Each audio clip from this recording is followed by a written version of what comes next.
Yes. But it really, what we want to do is we want to know the world around us, and most of all, we want to see the world a little bit through his eyes and the eyes of the police force. One of the things we are going to do is I want you to introduce yourself, but I do not want that to be a half-hour thing. Oh, no. Because Yeah. we're enthralled with that. But Absolutely, yeah. we got juicy questions to get to. I so, know. okay? Yes. So, well, good morning. And I will begin by again saying my name is Roger Newell, and I'm the Chief of Police at the Eagan Police Department. I've worked at the Eagan Police Department since 1994, and it's been so interesting watching the Eagan community develop over the years. And at the end of services this morning, it was neat because I got to walk around and talk to some of the parishioners here today, and it was neat because I saw one of my softball players that I coached a couple of years, Lauren Gamney, and coached alongside of her dad, and then Jeff Reese was here a short time ago, and then Nick, I don't know if he's still here, but I see him, well, I was going to say every day at Lifetime, but he's there more than me, so. Yeah, we want to know who's been negligent. Exactly. Is that you or is that Jeff? It's me. So. Okay. But, Joe, just a little bit about myself. I grew up in St. Paul and went to St. Paul Central High School. From there, went on to complete my bachelor's degree at Concordia College in St. Paul. And after I completed my bachelor's in social science, I always had this inkling when I was in college. I wanted to be a police officer, but I chose the social services track in college. And right before I graduated, I had an opportunity to either be a social worker in Ramsey County or start at the Eagan Police Department as a CSO, Community Service Officer, which essentially is a position that runs errands for the police officer. It's an entry-level position. I started looking at things and my passion for being a police officer.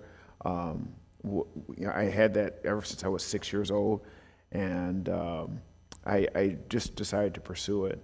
And 28 years later, here I am. I can tell you during my time with the Eagan Police Department, as I said, I worked as a community service officer. I've touched just about every position in the police department with the exception of our civilian positions. I've been a patrol officer, patrolling the streets of Eagan overnight. I worked in the schools for 7.5 years as a school resource officer. I was speaking to one of the parishioners as she was heading out. I think it was Shelby. She walked up and she said, "Officer knew I was in your DARE class at Ron Elementary." I've worked as an investigator for 7.5 years. Worked the streets as a patrol sergeant.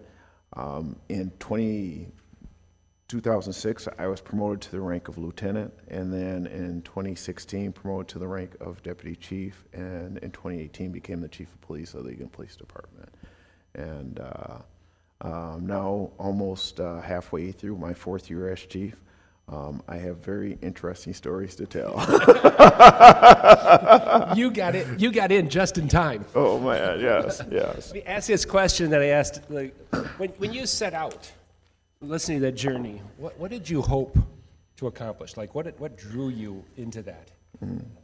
You know, it was interesting because when I got into policing, and when I do interviews and I ask the candidates, why do you want to be a police officer? And 99.9% of the people say, we want to help people, just simply to help people and to give back. And truly today, that is still my yearning desire in policing, is just simply to help and provide a sense of security for people in the community.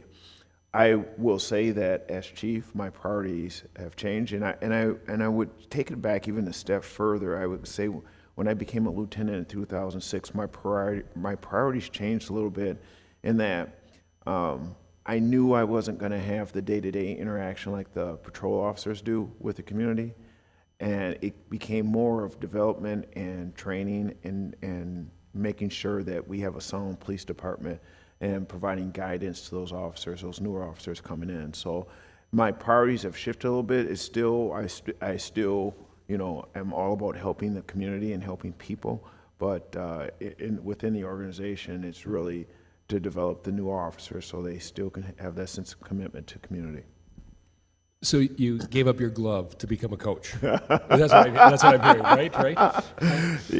Sort of, kind of, sort of, yes. So one of the questions I wanted to, and let it go where you want to go, Yep. is I want you to go back to 2020, that summer, because, man, not only were you newish, Yeah. but I heard it was an act of a lot of things going on that yeah. summer, and I just wanted to have you go back there and share with us what that was like for you as a leader and as an officer. Well, I gotta say it was a lot, and there's a reason my hair is short, because I was grabbing for it many days in 2020 trying to pull it out. In a lot of ways, I'll back up and I'll talk about a conversation I had with my predecessor, Jim McDonald. I called him a number of times in 2020 and I said, Chief, I gotta tell you, I'm looking at the 3-ring binder with the playbook and how to do some of this stuff, and there's pages missing. And we spent a lot of 2020, 2021, and now into 2022 rewriting the playbook and how we do policing in the community. As I said, I've worked in the department for 28 years, and it's interesting because when I was listening to your sermon earlier, you talked about change and sometimes the resistance to change, and that's in every walk of life, and including policing. People get set in their ways, they get used to things being a certain way, and sometimes cops can be some of the most stubborn people in the world, but the beauty of it is when you get these stars put on your lapel, they call you chief, and you could tell them what to do, and they don't have to like it, but they get it done.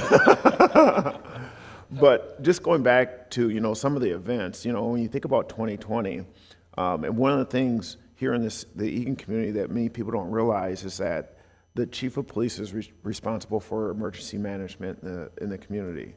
So if you all recall, we had this thing called pandemic and COVID-19 that really turned things inside out. And on March 15th, 2020, I was sitting at City Hall. It was a Sunday morning at 7 o'clock with the city administrator and the rest of the directors in the city talking about how we were going to shut down city government. And the fast forwarding through that, we all recall Governor Walz putting out a number of executive orders. What's an executive order? Does anyone know? Got any idea? So when the governor puts out an executive order, it becomes part of our Constitution and how we do things. And when we take the oath of office as police officers, we agree to uphold the Constitution of the state of Minnesota and the Constitution of the United States of America, and becomes our responsibility to enforce things. So there was all this backlash about what we would enforce and what we wouldn't. For example, are we going to go and shoot people out of businesses? Are we going to arrest people that aren't wearing masks? These were questions that were constant leading up to the summer of 2020. It was, and then on top of that, I had staff members. We're not a profession that we can work remotely. We have to be forward-facing with what we do. So I was trying to balance too, how do I maintain the staffing level to provide public safety in the community, which was a huge, huge challenge. Then fast forward to Memorial Weekend 2020, you had George Floyd occur, and things just came unglued. And one of the things that I asked a question: how many people recall the curfews being put in place? Who do you think was responsible for that curfew? Yes, I was. Do you guys have any idea why we did curfews? Can anyone recall? Keep us safe. It was largely too so the officers knew who they should be addressing. We had a number of locations in our city that were targeted, specifically our outlet mall. And I can tell you, on average, prior to the summer of 2020, if we got into, I don't know, 10, 15 pursuits a year, that was a lot. The week after George Floyd, we had 18 different police pursuits, and we were chasing people that were at our outlet mall with no license plates on their vehicle, with no lights on, and our officers were monitoring. They were chasing people out of there. We had vandalism taking place throughout the community. I mean, the extra patrol requests, suspicious activity, all of our numbers related to those things were off the charts. And the vandalism that was spurring up in the community was off the charts, which is why I said we need a curfew, because it made it a lot easier for the officers to do their job. It's interesting because prior to that, I've worked in this community for, at the time, 26 years, and the only curfew we had was for kids in the community. And I never thought in my lifetime that I would be telling adults that you would have to stay in the house as well. And those people, and it was interesting because this curfew went out, and those people that have my personal cell phone number, my phone would light up like a Christmas tree. What does this mean? And, are you serious? Why we got a curfew, blah, blah, blah. And I'm trying to explain that to community members as to the why. We get through all of that, and then we deal with police reform, defund the police, and special sessions down at the Capitol. I don't know, did anyone hear about the lawsuit that was filed regarding the deadly force statute related to policing? Well, that summer, there was a special session that was had, and they changed the language with regards to the use of force for police officers. And it has some very, I'll say, bad language in it. It wasn't real clear. And oftentimes when there's a law change that comes out, we lean to our attorneys and say, explain to us what this means. Well, the attorneys, the people that partner with us, what they told us, we can't interpret it for you, because they didn't know how to interpret it, which then meant we couldn't train the officers or tell the officers how to do their job. So with that came a lot of anxiety for the police officers, because they're watching, the events that unfolded in Minneapolis. They're looking at stuff that's occurring across the country, and they're wondering, okay, we're asked to go into these dangerous situations. Where's the threshold on what steps do we need to take? And me as the leader of the police department, I'm like, I'm sorry, folks, I don't know.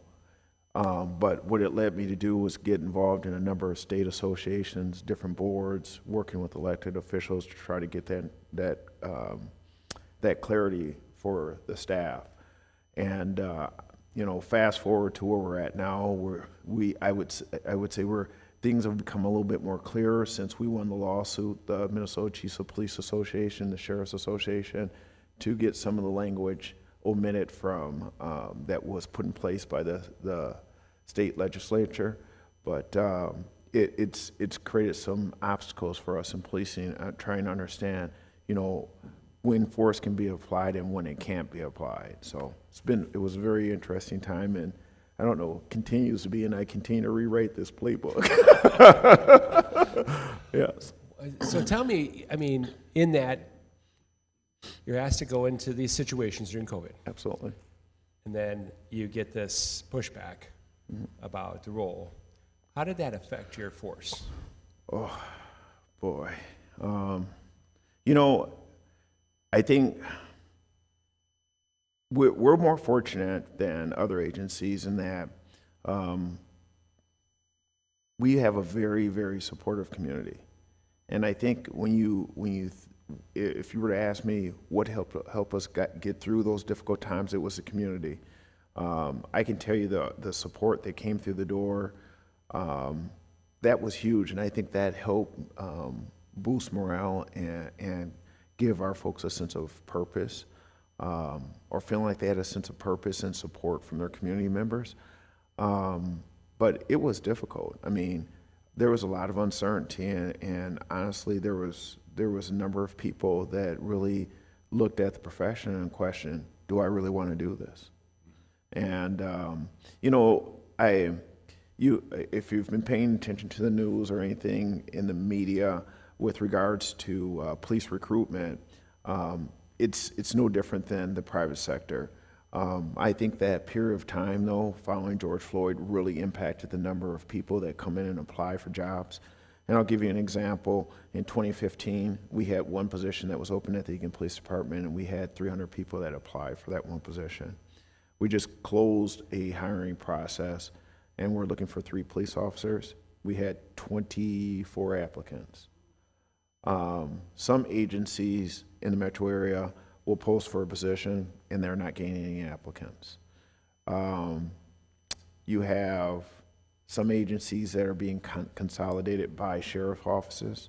There's talk about different mergers, just simply because of the sheer numbers of people that are in the classroom for law enforcement, and the people who are applying for these positions. So it's an interesting time.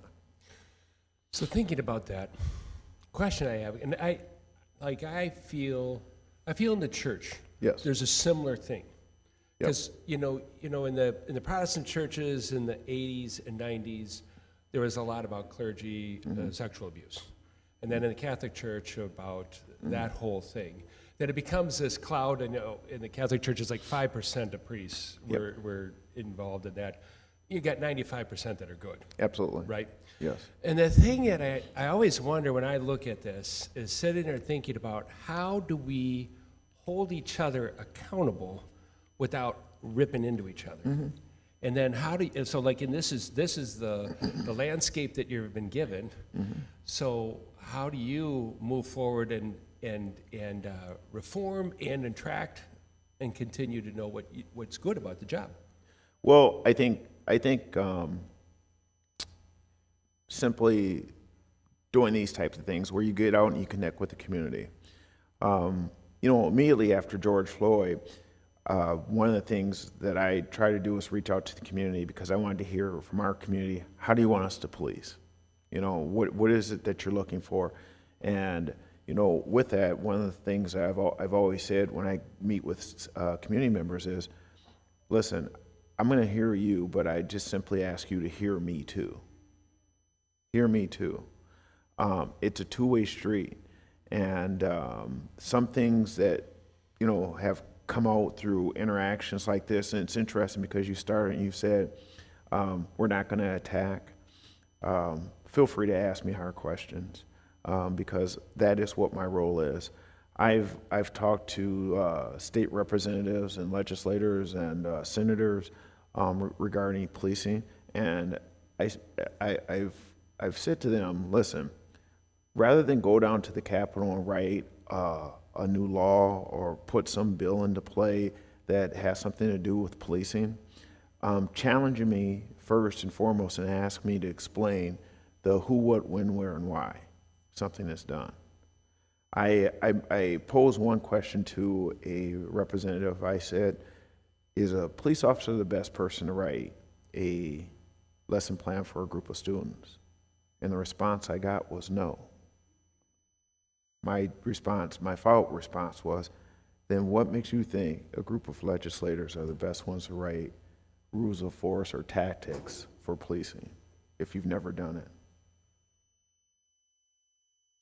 So we need to lean into people, but it's interesting because your sermon talked about a sense of community, and the community really drives what we do, but understand some of the difficult dynamics and challenges that law enforcement walks into.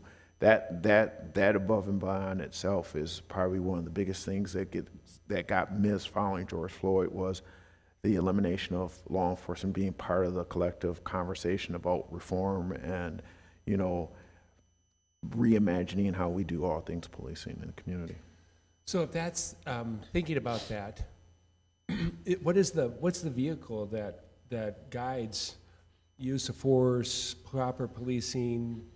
Because I'm not asking as if Sure. I really don't even know. I don't know. I mean, here's a question I pose to people. I'll ask this question to the group. Can anyone in the room define and tell me what public safety is? What is public safety? And that's largely because most of the things that we deal with are different. Every call is different, and the officers are trained to evaluate situations that they encounter and determine when that situation requires different level of force or tools or tactics to resolve those situations. You know, it was interesting because Cal was telling me before, he was telling me about his driving habits years ago. You don't need to run out, Cal. I ain't gonna pick on you too bad. But it was interesting because Cal shared with me, you know, a ticket that someone receives it feels like, you know, it's punitive and that police officer is being mean, but it's a reminder to someone that you've got an infraction, you've done something, and it's to prevent you from continuing to do the same thing over and over again.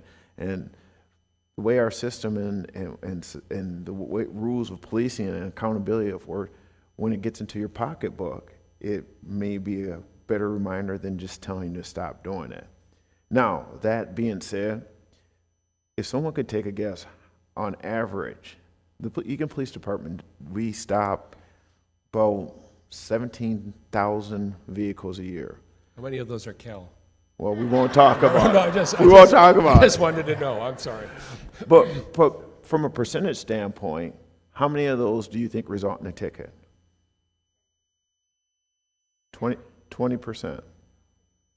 20% of our traffic stops result in a traffic stop. So that means, and when you do the math, it's about 2,200 traffic stops result in a ticket. That means, of those 17, about 15,000 of those are PSAs, where you tell somebody you got a headlight out, you're speeding, slow down. Cal, we're much nicer now because oftentimes when we stop kids, the first call is to mom and dad. The first call is to mom and dad. And for me, my rule of thumb is you can kind of tell if the ticket's going to be, if mom or dad, you can tell mom or dad's going to be more effective than me giving a ticket. So, by their response. So, but. Yeah, kind of think, as you're talking, I'm thinking along those lines about just when somebody's clearly speeding, you stop them for speeding. Yes. And there's an anger about stopping for speeding when they were clearly speeding. Yep. But there's at least a perception of just a kind of a tenseness Yes. in the community and around. And I'm just wondering, are you experiencing that? Is that a real or is that just a perceived reality? Well, it's interesting because I think for some people it's real. And I don't want to discount that. Following all things George Floyd, I'll personally share with you, and I've said to my peers, my officers, people in the community, I have two uniforms I wear. One that says Eagan Police Department on the sleeve, and the other one is being a black man in America. And I can share stories with you of experiences that I had growing up as a kid with traffic stops. It's interesting though, I don't feel a sense of tenseness when I'm off duty and out of uniform. And maybe it's because I'm absorbed within the culture of policing as well. I know how things work. That being said, I think it's real for some people, but I think some people too leverage it. And I say it being, making the excuse that you're stopping people for a certain reason. And, it's interesting because I recently had, I'm just going to characterize as a very important person in our community, make a complaint to me regarding that. And people, what people don't know is there are a list of very important people that are logged into a state database, which this individual was part of. And every time one of my police officers runs that person or a VIP in our community, when we run their license plate, I get an email from the state that says, and they inquire, why did you run this person's license plate? Every time we run that person, we have to backtrack it and respond back. I actually have one that's being looked at, and I'll probably have the answer tomorrow. But oftentimes, more times than not, I would say with the exception of one, the vast majority that we get they're unfounded. It's officers just doing their job. But I had to say to this individual, I brought him in, I said, I didn't get this email, and one of the things too that I would challenge anyone to go do when you leave here, today, when you go leave here and you're driving behind another vehicle, look inside the back, when you're driving along the road and you're behind them, look in the car in front of you and tell me what race that person is. And I did that with this VIP, and they said, we went out riding around, they said, well, we can't tell. And I said, exactly, you can't tell. And this whole notion of biases, everybody has a bias, and we're working through that in policing, but it's officers, aren't just randomly stopping people and based off their race. And I'm also, what's that? Who's got that list? State of Minnesota, the BCA creates that list. Yep. VIP. So when I say VIP, I mean like elected officials. We have a professional. We have a professional sports team in our community, and it's not. Elaborate what. They got pulled over. To me, that's special treatment. For that, no, it's not them getting put over. It's if we simply run their license plate. Well, that's even worse. Yeah. That's even worse. BCA, who's their boss? Drew Evans, or the commissioner. You go to the commissioner of public safety. So regarding it, yeah. Well, if you got to change, it would lessen some of the work we have to do, but it is a reality. So. Yeah. So. One of the other, and I was also sitting there thinking about this, and just in these meetings, as you go and talk to people, Yes. are you experiencing a tenseness in the community? Are you experiencing beyond just who you're pulling over? Well, it's interesting because I don't think that there's a tenseness in our community. I think honestly, there was a lot of people that were guarded over the last couple of years about what public safety should look like and weren't speaking out. And I'm finding now that more people are embracing the conversation, and we're having some difficult conversations about things. But all in all, the vast majority of what we do in policing, hasn't changed. It hasn't changed. There's been some wordsmithing that's been done to some of the state statutes, but for and we've gotten a little bit of clarity